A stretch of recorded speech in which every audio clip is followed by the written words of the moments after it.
Oke, baik. Assalamualaikum warahmatullahi wabarakatuh. Terima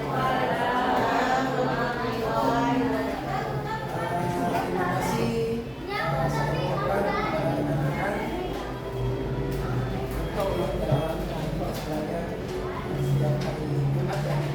2 minggu sekali kita laksanakan. Kali ini kita mengangkat tema mencintai kebudayaan lokal yang akan disampaikan oleh Bapak Thomas dan Bapak Nando setelah mengikuti pelatihan dari sini. Jadi saya berharap dari knowledge dari ilmu mereka nih bisa ditulangkan ke kita dan kita bisa aplikasikan kepada peserta ini. Saya rasa sekian dari saya. Assalamualaikum warahmatullahi wabarakatuh. Terima kasih Mas Elo. Selamat siang, salam sejahtera untuk kita semua. Ya, di sini saya akan memaparkan tentang rencana tindak lanjut, yaitu tentang perlombaan permainan tradisional, yaitu benteng, permainan benteng. Ya, latar belakangnya permainan tradisional seperti benteng merupakan warisan budaya yang karyanya akan dinilai edukatif dan sosial. Di era modern, permainan tradisional ini mulai tergeser oleh permainan digital, ya, karena zaman sekarang ini anak-anak lebih senang main game. Ya. Terus yang berikutnya, benteng dapat menjadi media pembelajaran yang menyenangkan sekaligus melestarikan budaya lokal.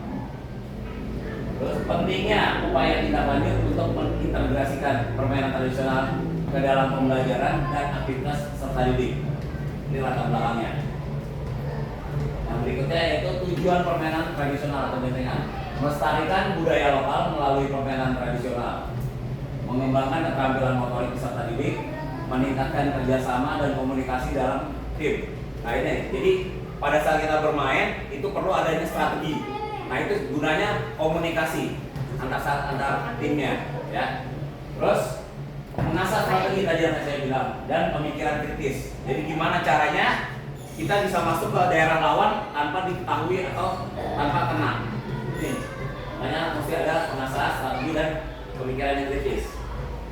Ya, identifikasi masalahnya itu kurangnya pengetahuan peserta didik tentang permainan tradisional. Zaman sekarang ini anak-anak sangat sekali kurang, ya, tentang permainan tradisional seperti ada benteng, ada galasin, ada egrang.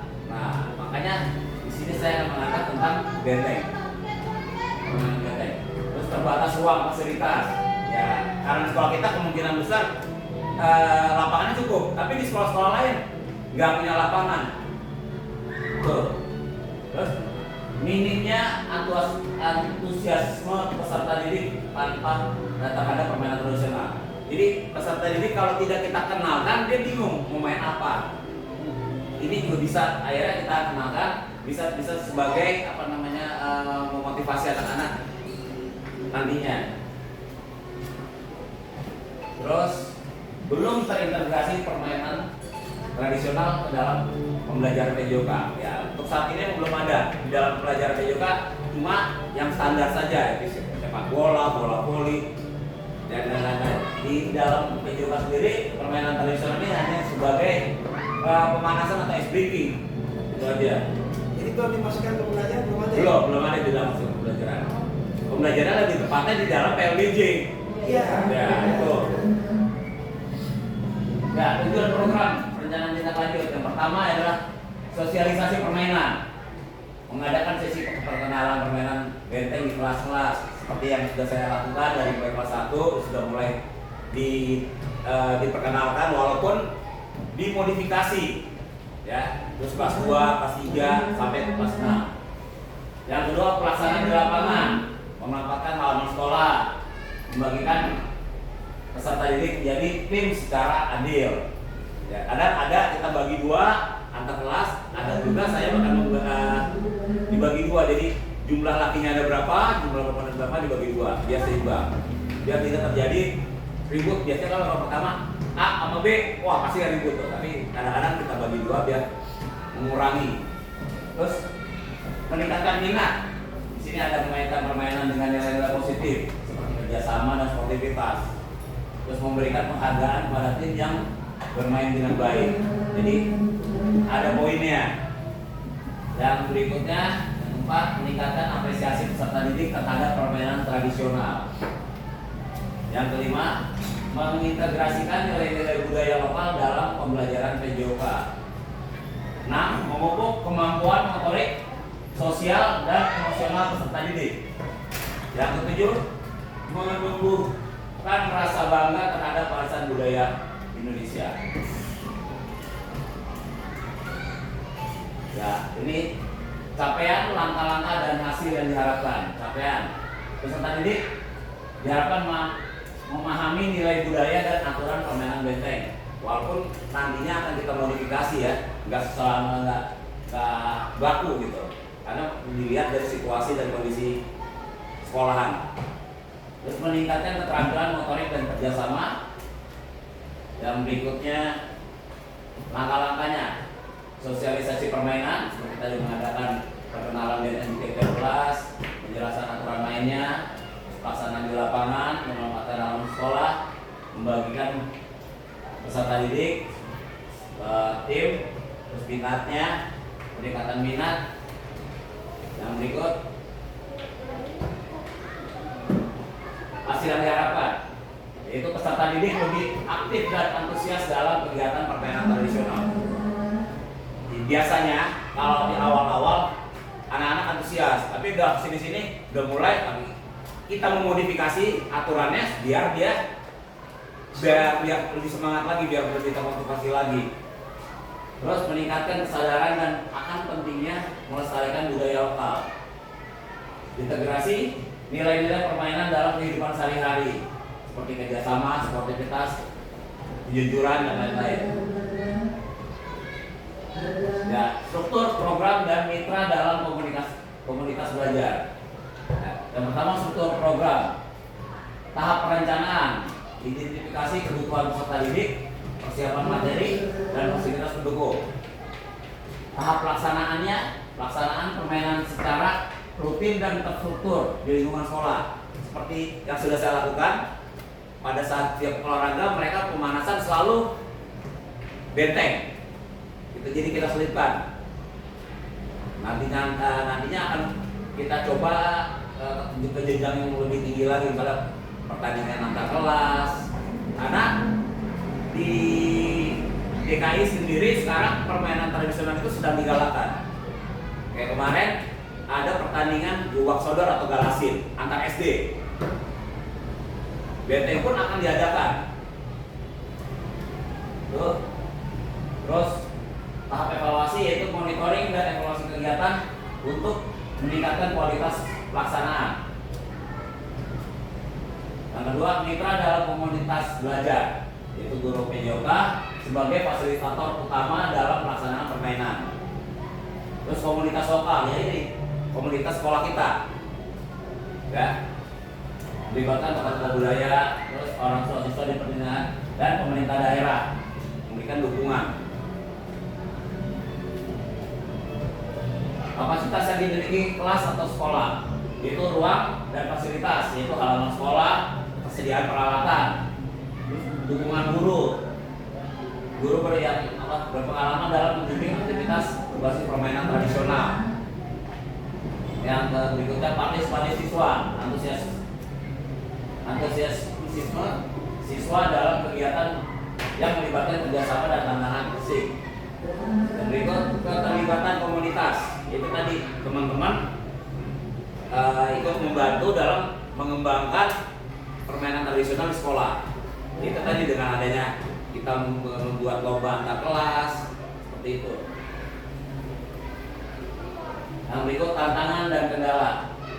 Minimnya pemahaman awal, yaitu peserta didik jarang sekali tentang pengertian tentang permainan tradisional. Apa-apa saja, pembatasan fasilitas, persaingan dengan permainan modern, yaitu seperti gadget, handphone.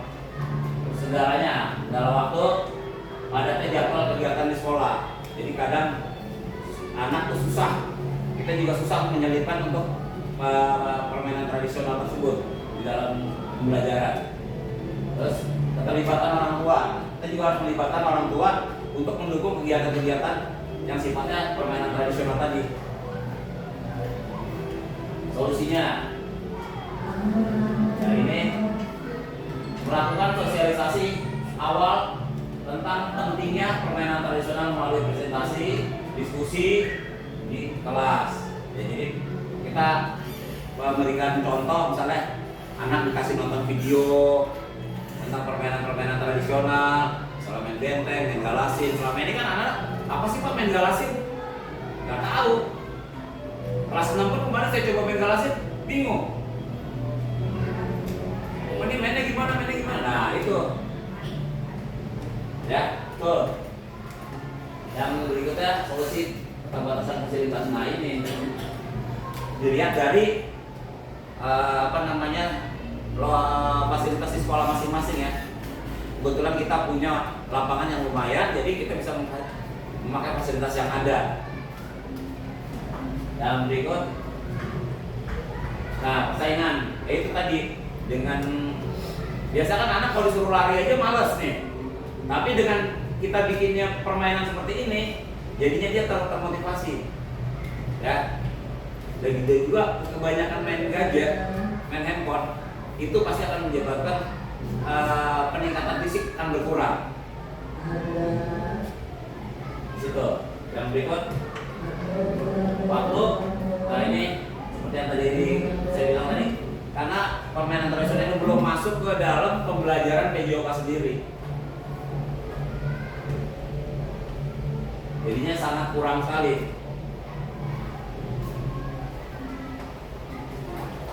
Nah, berikut ini keterlibatan orang tua. Jadi kita harus bisa merangkul orang tua supaya pelaksanaan kegiatan-kegiatan yang sifatnya buat anak-anak bisa didukung.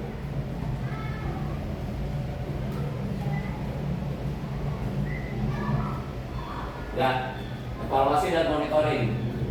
Ya, melalui pengamatan langsung, menilai keaktifan dan partisipasi siswa pada saat permainan berlangsung.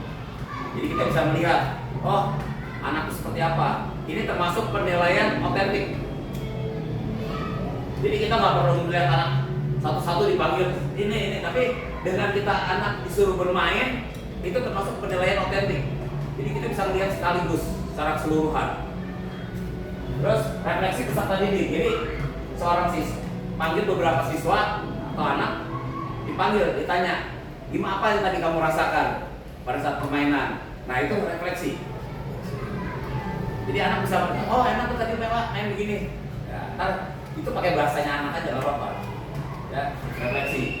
Terus feedback guru. Jadi dapat masukan, Pak, misalnya saya bikin permainan, terus ada bapak ibu guru, Pak, coba tadi masa ada masukan besok-besok lagi kita bikin ada ini nih, tambahan ini. Wah itu jadi bikin bagus, jadi bikin lebih lebih sempurna lagi dalam suatu kegiatan. Itulah gunanya feedback itu. Ya.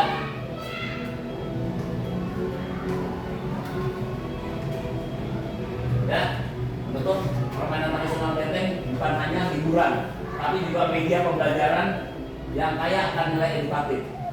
Dengan rencana tindak lanjut ini diharapkan peserta didik lebih mengenal, mencintai, dan melestarikan budaya lokal. Ya, terima kasih dari saya. Pak, Ya. itu bentengan itu kan budaya lokal ya. Ya.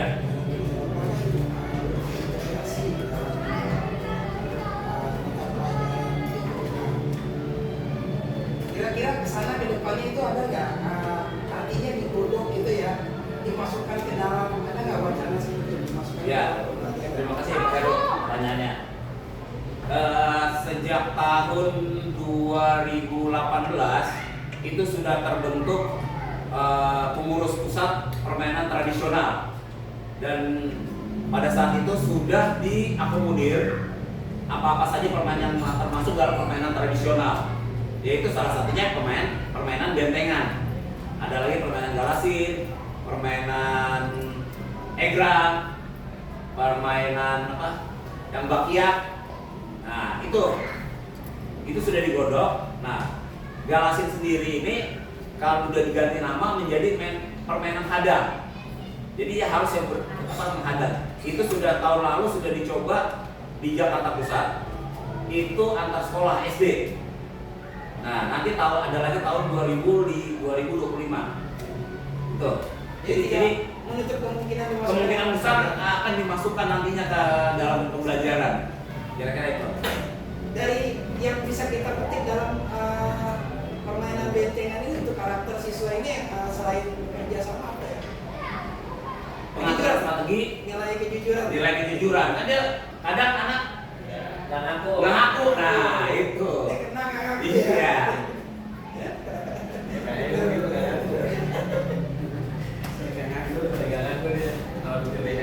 Ada lagi? Ya boleh silakan. Tadi Bapak bilang supaya anak tidak bosan jadi permainan benteng ini dimodifikasi. Iya. Nah, dimodifikasinya seperti apa? Mungkin ditambah alat atau bagaimana? Oh ya. Jadi gini, pertama kita memodifikasi dari yang paling mudah dulu. Misalnya targetnya benteng mengenain. Pertama kita pakai batas. Yang lewatin batas kita kenain lawannya. Nah, mereka sudah mulai bosan, baru kita bilang tidak pakai batas. Jadi siapa yang maju duluan dia pasti akan kalah dengan maju belakangan. Nah, itu jadi ditambah lagi tantangannya biar lebih menantang lagi. Kira-kira itu. coba dulu nanti akan tahu sama yang baru. Iya, misalnya hal baru. Betul. Kalau dulu yang pertamanya selain batas, anak-anak yang kena duduk aja ke pinggir lapangan. Nah sekarang jadi tawanan dan bisa dibebasin. Nah itu jadi lebih menantang lagi. Tuh. Iya. Ada lagi? Kalau tidak, saya cukupkan. Terima kasih teman-teman. Selamat siang. Ujian.